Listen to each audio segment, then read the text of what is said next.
Hello, Marshall Brown, Grace Presbyterian Church. I'm here at the Resound Project, a conversation in New York, and this is N.T. Wright, Tom Wright. You might know him by Tom or N.T. Wright, depending on which book of his you read. And we've heard some marvelous teaching from the Gospel of John. It's probably going to be my Advent or Pentecost series next year.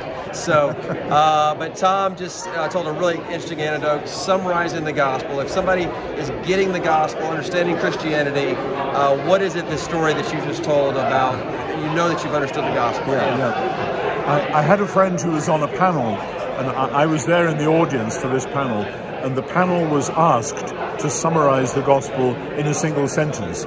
And the other members of the panel did fairly obvious things about Jesus and God and so on. And this man, who I knew reasonably well, who was a quirky, off-the-wall sort of guy, he said, I can summarize the gospel in one question. Do you know the name of your milkman? And I remember thinking, and then thinking, oh, okay, yeah, I see the point. There's something about the genuine love for the people that we might take for granted, which is actually going to be hugely powerful if people realize that we are that sort of people. Yeah.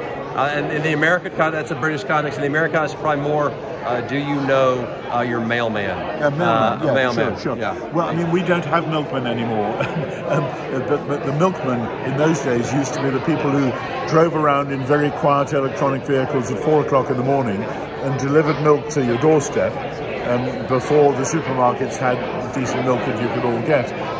And so they were unseen and usually unknown. But they were serving you. So anyway. That's beautiful. All right. Church at Antioch this week, Lord's Day. Lord be with you.